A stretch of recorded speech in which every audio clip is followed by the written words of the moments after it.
What is up, Airsoft Fatty family? Been meaning to do this video for a long time. Well, part of this video. Not the first part, what I'm about to tell you. But, let me see if I can't set this on my biped. There. So, I'm officially done with my ex. I'm officially done. You see, this is the part I wanted to do for a while. I came out about being raped, but there's another thing I need to come out about. So, to start with, I have always been afraid of my ex. And not your typical, oh, I'm just afraid of seeing her and falling in love with her again. There was that. But it was one specific night when I had the flu. It was 3 years into our relationship, and that should have been my first sign to get the hell out. I was sick. She came into my room, complaining that I wasn't having sex with her enough. And she wanted it right now. I said no. I said, I am sick. I'm trying to recover. And then she punched me in the face. And she's a dancer. She's been weightlifting, so it hurt a lot. So I got up, went downstairs. She then pushed me down the last 3 steps. Now, at this time, Mother was out, and her sister was here, because they had only stopped by for a minute. Her sister was like, what the fuck? I get up, she's coming down the stairs, I run to the backyard. Her sister comes out, she's like, what's going on? I said, I don't know. And of course, she comes out the door and starts chasing me into the 2.5 acres we have. And I get about an acre, maybe acre and a half away, and she charged me, pushes me into the mud. I turn around to just try to get up, and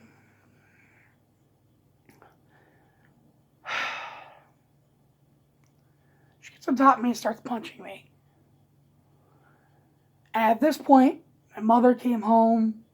Her sister went and, I guess, freaked out and was like, she's out there beating him right now. She comes up with the SUV, my mother, speeding, damn near hits us, gets out, pulls her off me. And then she goes to strike my mom and she pushes her on the ground. She says, what the hell are you doing to my son? She goes, he won't have sex with me.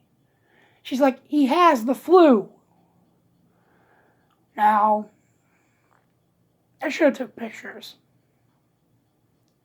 so I had more proof other than just my word. But it didn't stop there. My mother took me up to the house in the SUV, made her walk back. And the whole time she's walking, I was thinking, sorry, alarm. I was thinking she would have thought and maybe came back to her senses. She comes in and she goes, you're going to fuck me right now. I said, no. I know this sounds like a strange story, a guy doesn't want to fuck his girlfriend, wow, you must be gay. Well, I'm not. And I was sick. What the fuck do you expect me to want to do?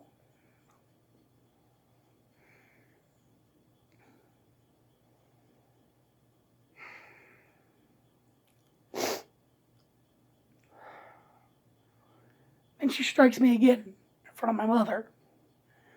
At that point, my mother had a knife in her hand, and she said, "Get out." And at that point, she realized what she had done. She starts bawling and squalling. "Oh, I'm so sorry. I was out of my mind."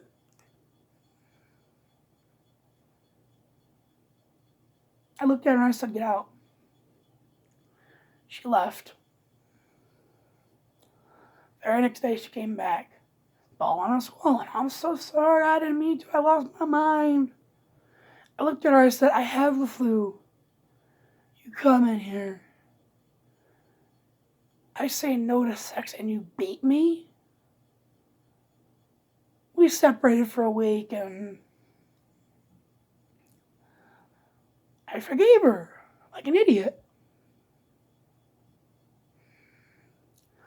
You know, the very next year on our anniversary, she's sleeping with my best friend in my own bed.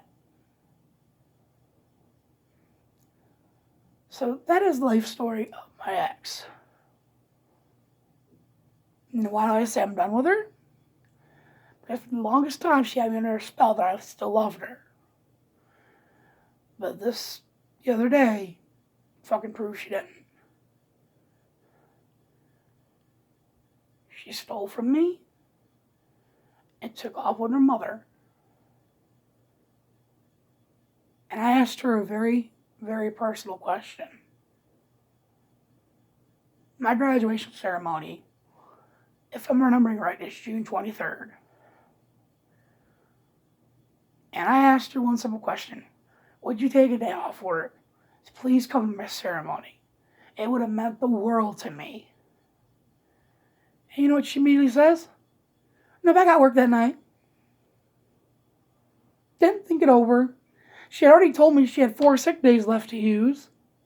Paid sick days, not even that.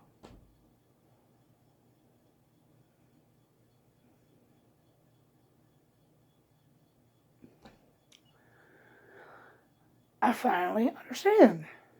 She's changed.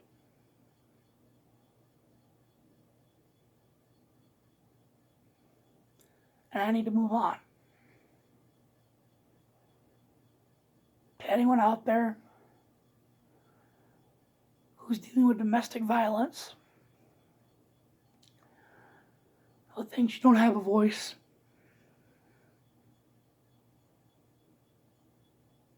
who thinks I'm worthless,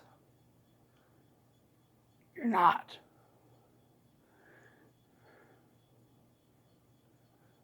You're not. Call the police.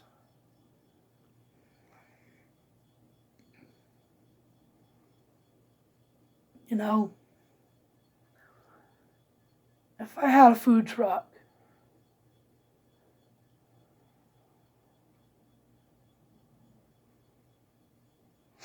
that's my dream, is to own a food truck.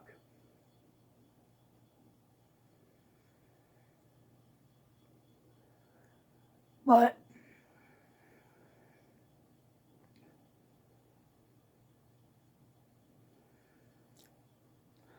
I don't know how I'd do it. But I'd make a secret code and spread it amongst everyone. That if you're in a domestic violence relationship and you need someone to call the police for you, I'll make 4 special items that aren't on the menu that you can order. The one thing I will not sell at my food truck is hot dogs. So it would probably be like hot dog on a bun would be, I'm in a verbally abusive relationship and I just need to talk to someone. Hot dog with ketchup and mustard, I'm in a verbally abusive relationship. He's angry, call the police.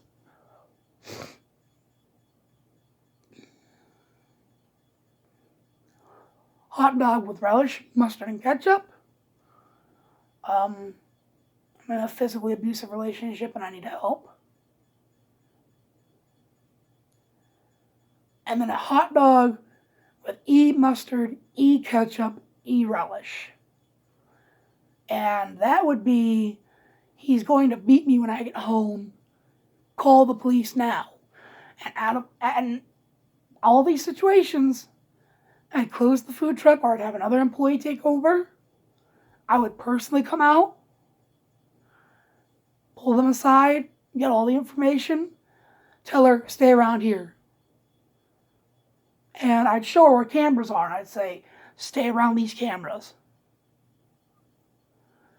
I'd call the police, get them over there, and things would be taken care of. But if you lie to me,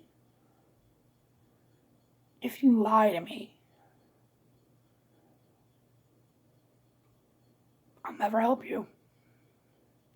Even if it does happen.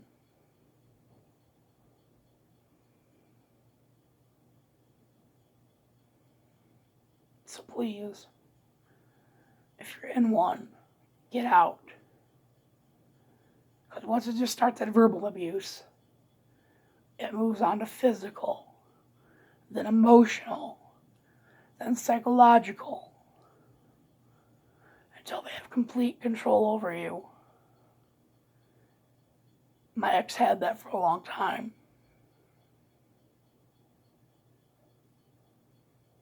Not anymore. This is the last I ever want to talk about her. That's the one life story I've been saving. I just figured now wouldn't be the times. I just came out a month ago about, being raped at a younger age. But this needed to come out. And I figured now would be a nice time since I'm done with her.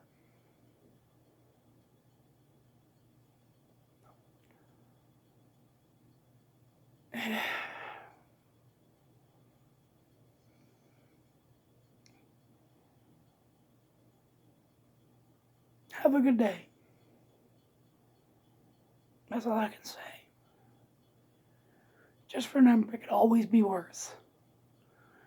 Even if you think you're at the lowest level, it can always be worse.